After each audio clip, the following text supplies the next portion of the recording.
It's about binding together a very Secure, stable funding. For me, particularly now in the 21st century, we have to go back to the mandate. We have to go back what CBC exists for, Radio-Canada as well. It's about binding together a very, very big, empty, in many parts of it, nation with very different stories to tell in a sense of collective shared values in both official languages. That's what it's all about. And for that, a country like Canada, and conservatives across the board have always argued against the need for a properly funded public broadcaster. I believe in a country like Canada, or any country for that matter, but particularly here, we need to have a robust place for news, for cultural celebration, for exchanging the stories that bind us together, from St. John's to Victoria, from Alert to Baffin Island to Nunavut, Tuktoyaktuk. The challenges that we have is going to be, what does that look like in the 21st century? In the multi-channel universe, in the سوف ترى بعقر ديارك تكون المعارك لأجل دمارك حسام برا قريبا قريبا ترون العجيبة صراعا رهيبا وسوف ترى If elected, would you pull the CF-18s out of Kuwait, say, okay, we're not going to do the bombing anymore? Yes, we'd move away from the CF-15 mission to... Move away from the CF-18s, that is a yes, right? Yes, that you it would is a pull yes. them out. Okay. Yes. If you don't want to bomb a group as ghastly as ISIS, when would you ever support real military action? Terry, that's a nonsensical question. Well, one of the rival parties want that deleted from YouTube. In fact, they've demanded that YouTube take it down. Well, which rival party would be so censorious? Would it be Justin Trudeau's Liberals, Thomas Mulcair's New Democrats? No, it's a much more vicious, powerful party. It's the media party. You know what I mean. CBC, CTV, Global, most of the big newspapers. They're sort of a political party. They don't say they are, but they have the same views on everything from thinking Omar Khadr is a folk hero, not a terrorist. They all love the theory of man-made global warming, not enough to actually change their own lifestyle, just to bring in carbon taxes on you and me. And they all hate Stephen Harper. So the CBC, the leader of the media party, has demanded that YouTube take this ad off the internet. Isn't that incredible? That they would try and censor a Canadian political party. Now, they claim that it's for violating copyright, but that's obviously not true. You know this in your bones. Going back more than half a century, it is common practice and legal practice, of course, for political parties to show clips of their opponents and say, look at the dumb thing he said. The Liberals and New Democrats will do it to the Tories just as the Justin Trudeau, is he ready for the prime time of the campaign that's almost set to begin? Does his plan need tweaking? Is he stumbling? A lot of those types of questions are now being asked. Andrew, Chantal, and Bruce are all in the house tonight, hopefully with some answers on this. What do we think here? I mean, this all comes along at the same time as the NDPs are supposedly surging, and that seems to be the case in every survey you read. But also in every survey you read, it appears the Liberals are slipping. Yeah. So does something have to happen here? I think there's, at times like this, a counsel of patience and taking the long view is well in order. I can remember when Stephen Harper was never going to be elected Prime Minister, when Jean Chrétien was never going to be elected Prime Minister. This is the longest election campaign in the history of the country. There's going to be many, many more innings to play. But there's no doubt they have lost a lot of steam since last September. I think they're in a little bit of trouble right now because I think a lot of their game plan originally was to try and steal center-right voters from the Tories, people who were fed up with all of the shenanigans and the high-handedness. Of late, they seem to have paled on that. Maybe they think that the security scare, et cetera, has kind of driven those voters back into the Conservative camp, and they seem to be tilting after NDP votes right now. When you're going back and forth and like that, you're going to look very uncertain, and it's going to hurt you. So he's trying to have it both ways. What about you? Oh, I'll try to have it both ways too. Part of the reason, well, first, because I remember, and you do too, that at this exact same time, Jean Chrétien was a past his prime leader who was going to get eaten alive by Kim Campbell, who was surging in the polls, and that was the end of that.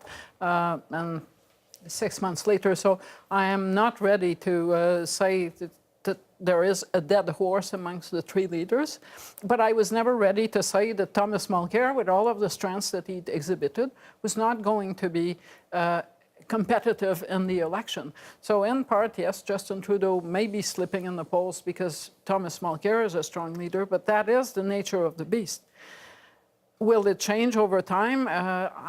I don't think the bigger loss to them is that they've lost the center-right voters, whoever they may be. I think the bigger loss to them is the argument that they had counted on, and that the polls sustained, that they were the alternative. If you really wanted to get rid of Stephen Harper, they were the choice, even if you liked the NDP. The polls now have demolished that narrative, and they will have to fight for their votes on their own strengths. But they do have strengths. I believe none of the three main leaders doesn't have strengths that could make him the next prime minister. Bruce? Well, I certainly think that trying to predict what's going to happen this October, people might as well get out their Ouija boards at home, try to use some method like that. But I think it's Infrastructure, a big word for clogged transit, leaky sewers, and potholed roads. Mr. Harper has underinvested in our infrastructure, and while he's been running fiscal deficits, has also been increasing our infrastructure deficit. Municipal and provincial infrastructure. Canada could need about $350 to $400 billion to fix or replace. The problem really goes back decades. We've been consistently underfunding infrastructure.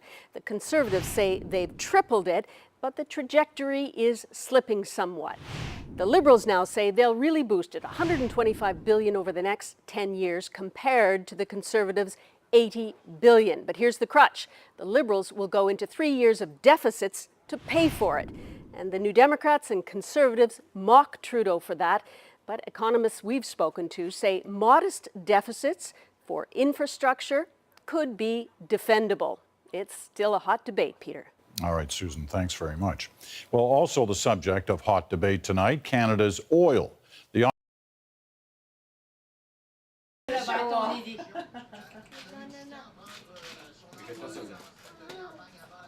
I think it's going to be tight.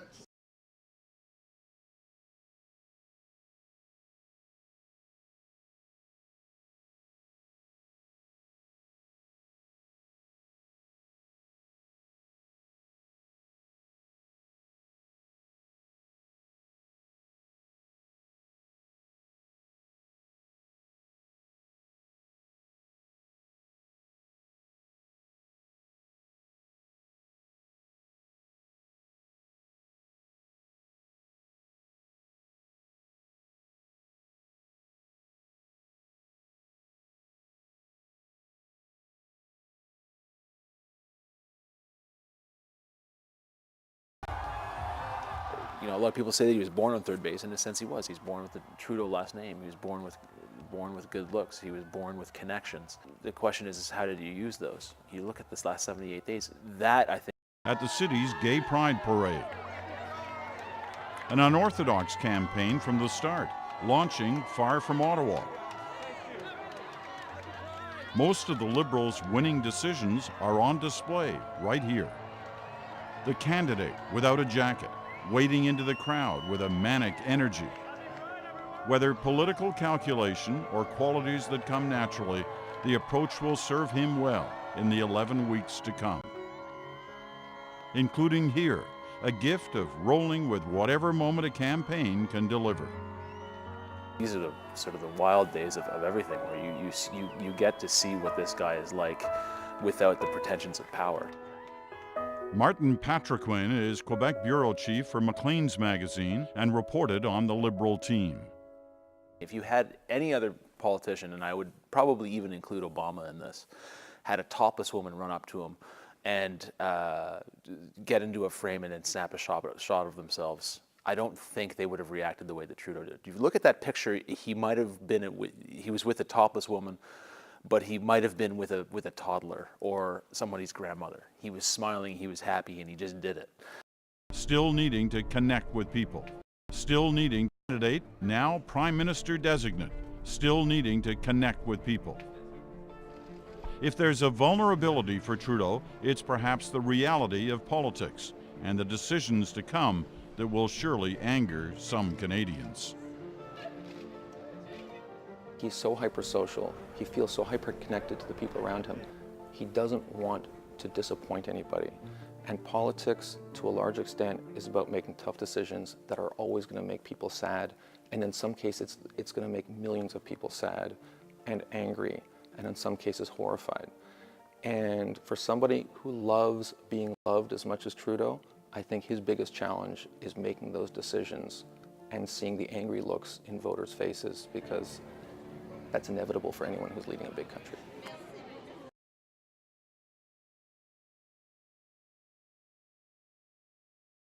Stephen Harper should be embarrassed that he's having to count on the support of Rob Ford for his re-election.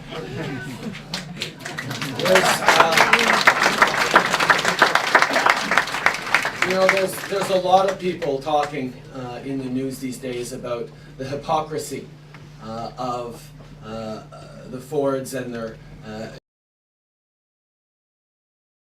do win that majority government on October the 19th. Let me ask you, when you do win that majority government on October the 19th, let me ask you about your fiscal framework. On the revenue side,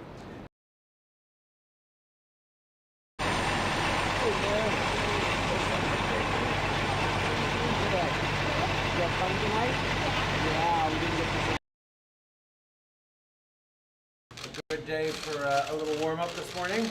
I'm looking forward to having an opportunity to spar a little bit this morning. A change in this country, my friends, a real change! Harper, of course, always recognized the threat posed by Trudeau and the Liberal brand. Even when Tom Mulcair's NDP was sailing high, the Conservatives' ammunition was aimed squarely at Justin. He's just not ready. But the attack approach to politics underestimated Trudeau's resiliency. Mr. Harper and the people around him were so dismissive of Mr. Trudeau and so dismissive of the Liberals that I don't think they thought the public would ever come around to actually voting for the Liberals. Conservatives genuinely believed Trudeau was not ready. Voters took the measure of the man and came to a different conclusion. Eric Sorensen, Global News, Toronto. And Canadians were engaged in this campaign more than they have been in a long time. Voter turnout was the highest in decades. Nearly 3 million more Canadians cast ballots compared to the last election. 68.5% of eligible voters cast a ballot, including strong advance polling numbers over the just left me really, really deeply grateful at just the level of confidence people are putting in me. Well, it just... First of all, congratulations on your victory. Thank you, Lisa. Give me a sense, if you can, of that moment for you on election night. Well, it just felt really, really good, and we saw it sort of steadily rolling in through Atlantic. Are turning back to a story we've been covering all day right here on Sun News Network. Justin Trudeau's participation in an Islamic conference with terrorist ties. Now, moments ago, Sun News reporter Faith Goldie caught up with Trudeau at an event near Toronto, but he doesn't seem too eager to explain his participation in the event that's upcoming. What we're about to show you is video you will only see here on Sun News. Mr. Trudeau are co-sponsored by an organization that funds terrorist organizations as deemed by the Canadian government. Do you not have an answer for them, Justin? Will you be attending the Islamic Revival Spirit Conference? Justin, you've spoken to everyone else. You even answered questions for the CBC yesterday. The exact same question, Justin, just answer Sun News. Canadians want to know whether or not you have an answer. B'nai B'rith and the Muslim Canadian Conference, Justin, want an answer. Will you be attending now that you know? Mr. Speaker, firearms can only be transported between specific locations. They must be in a locked case. They must be yesterday after the Liberals attacked Bill C-42, otherwise known as the Common Sense Firearms Licensing Act. Solomon Friedman is a criminal defense lawyer, a firearms expert, and joins us now from Ottawa. Solomon, this is the bill that does away with what I call the hall pass, and that's what this bill will allow everyone, an AR-15, a couple of pistols, and maybe a Tavor. Is this real? Well, the propaganda is certainly real. If it has any relation to reality is a completely different question. In fact, I think if we look at this, the rhetoric that's coming out of Justin Trudeau and the Liberal Party, it is so far from the actual reality of this. Getting smaller and seemingly less and less fair. I have repeatedly said that it's very challenging to translate some of what comes out of the leader of the third party's mouth, Justin Trudeau, as we just showed you in that clip. So, of course, I have a couple of people who are going to be able to interpret that for me. I'm Adrienne Bachelor. Thanks very much for staying with us here at Sun News. So let's get right to it with our Sun News contributor, Faith Gold.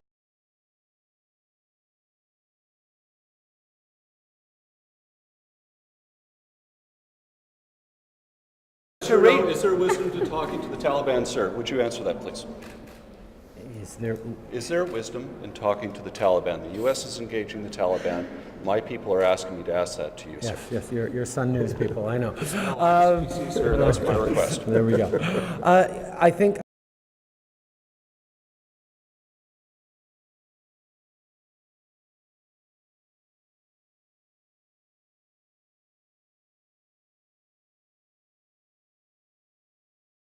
And on day 68, the Conservative Party held a campaign event in Vancouver, but only for members of the ethnic media.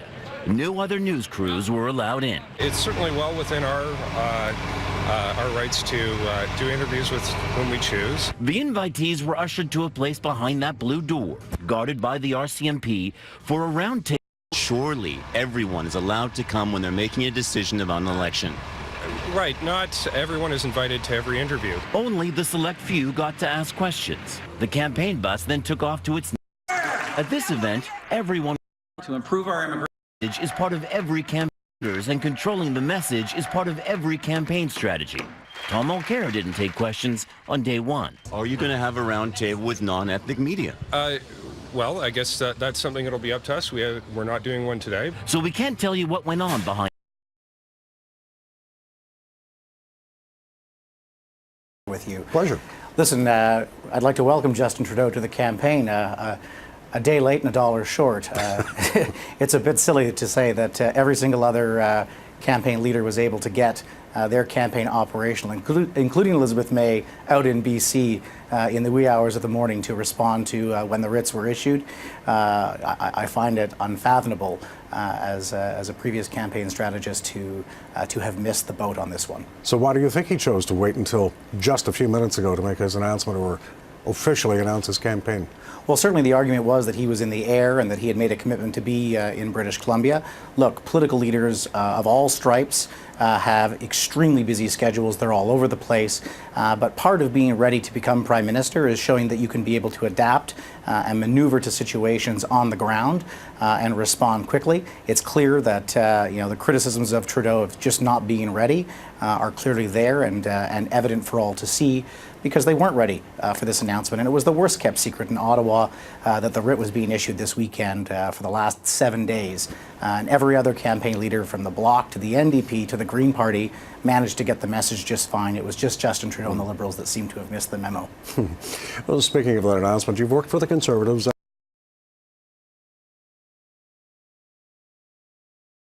Respond immediately to the Prime Minister. Was there really no way to readjust Justin Trudeau's schedule? Well, thanks for having me, Lisa. I think, we made a commitment that Justin Trudeau will be marching in the Pride Parade in Vancouver today. And when he makes a commitment, he's going to stick to it. We're really actually quite proud to be the only major party that's launching its campaign outside of the Ottawa bubble. This is a big country, and we forget that sometimes in Ottawa. It's a lot bigger than the 8 square blocks around Parliament Hill. We think it's just going to be great that Mr. Trudeau is going to be out in BC, a place that he has deep personal connections to, and we're excited about the launch. So you're not concerned, given the fact that in 1 year, your leader has fallen to third place status. He was number one, lost 10 points just in the last 1 year, and now here we are on the actual writ drop launch, and he is nowhere to be seen in and around the Prime Minister's address. Well, I think aside from you and me and the people in your studio, a lot of Canadians aren't up right away this morning. Oh, come on. The sequencing of events doesn't really matter to most Canadians. I think what we know now and what we've known for a while is that this is going to be a very tight three-way race, and people are going to be looking at what the parties are offering in terms of change. Conservative leader is now calling the Liberal leader by his first name. What do you make of that? What do you think the strategy is and the thinking behind that? Well, I think there's probably it's a two-pronged approach here. When you refer to someone as just by their first name, it feeds into the Conservative strategy of defining Justin Trudeau as young and inexperienced. So he won't call Thomas Mulcair that, but he will refer to Justin because that makes him seem young and makes him seem inexperienced. Secondly, I think that there are a lot of Canadians who are now in their 60s and 70s who came to Canada under the government of Pierre Trudeau. And there's actually quite an emotional affiliation with the name Trudeau. And often when they meet Justin Trudeau, I think it creates that emotional response, and it can be quite powerful. So I imagine that Stephen Harper really wants to cut that off. And by not saying Trudeau, he doesn't make that connection that voters, many of whom now are in the age category where they are voting in large numbers, don't make the connection to his dad, Pierre Trudeau. Lots to discuss in the weeks. They happen, and this one was feisty and substantive. There's always a question about who got the most of what they needed to get out of the debate. I think last night the clear answer to that was Trudeau did, in the sense of his having perhaps changed the narrative that the Conservative Party has been putting out there about him for 2 years.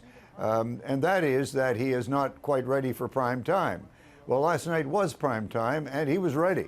By the luck of the draw, he was put in a high-stress position of being the opener. And he took that and turned it into an attack on Mr. Well, Canada has a new Liberal majority government with a new Prime Minister in Justin Trudeau. And joining me now are our federal election panel, Michael Atkinson and Jeremy Rayner from the Johnson Choyama Graduate School of Public Policy, and then U of S Prof. Joe Garcia. Gentlemen, good morning. Morning. How are you? Really good. Yeah? All right. Well, now, I understand you heard the news. You probably followed it a little bit. We'll start with you, Michael. Justin Trudeau, some say he wasn't ready. Now he's going to have to be. You think he's ready enough? Well, yesterday we all underestimated Mr. Trudeau, and I suppose you could look back and say so did the Conservatives underestimate him. And so is he ready? Well, he's got to be ready, and I frankly think he is. He's gone to election school and done very well. Now he's going to go to government school, and he's got some time to do that. He's got